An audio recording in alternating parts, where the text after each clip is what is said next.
Hola, ¿cómo están? Espero que estén bien.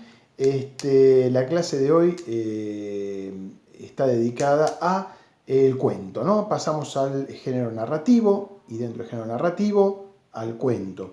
Y vamos a empezar hablando de las teorías acerca del origen del cuento.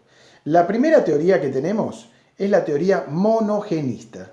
Teoría monogenista proviene de mono, que quiere decir uno, no se hace referencia al animal, sino del griego. Mono quiere decir uno, una, gen, especie, es decir, de un, hace referencia a un único origen, de una única especie, ¿no? Es decir, esta corresponde a los teóricos y los lingüistas europeos del siglo XIX, que buscaban esa lengua original que había sido la lengua que había dado origen a todas las demás, ¿no? Una única lengua también, ¿no?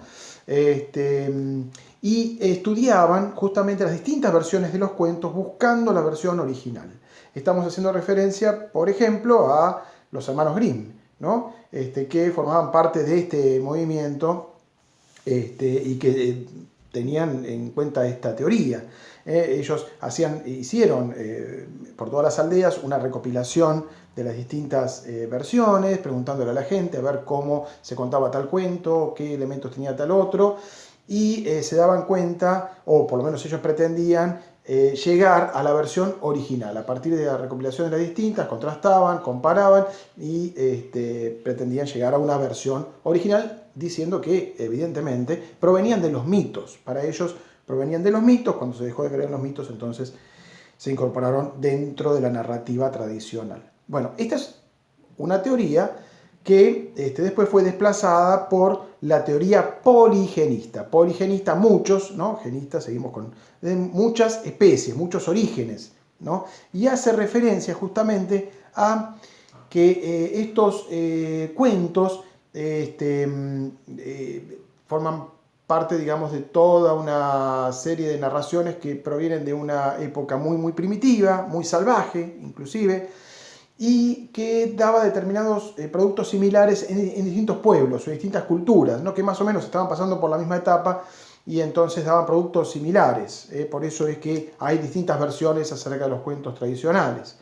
Esta es la teoría de los poligenistas, ¿no? Es que no hubo un único origen, sino que se originaron en distintos lugares, en distintos pueblos, según la situación cultural o el desarrollo cultural por el que estaban atravesando.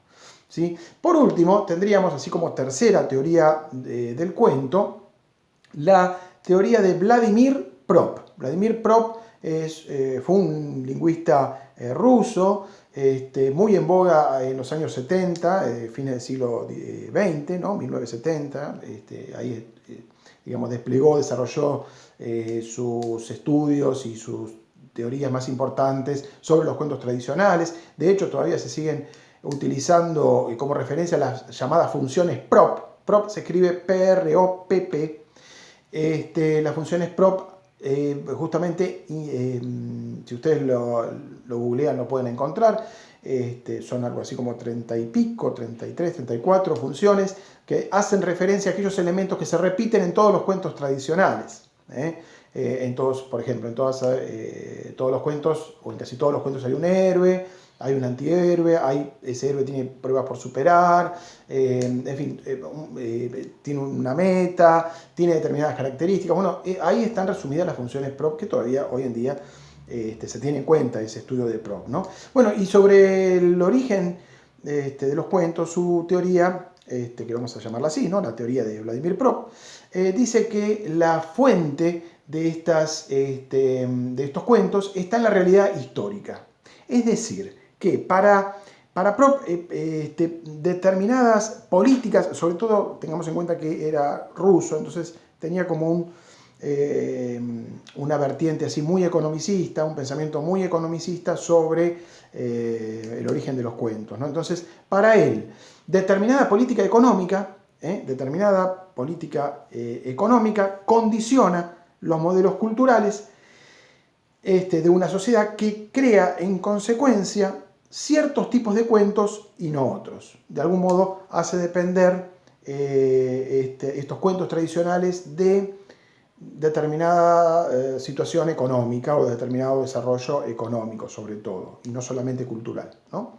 Bueno, esta sería entonces la tercera teoría acerca del origen del cuento, ¿no? Otro aspecto muy importante a tener en cuenta van a ser las corrientes de tradición que nosotros recibimos. Y en eso se los voy a decir en el próximo videito.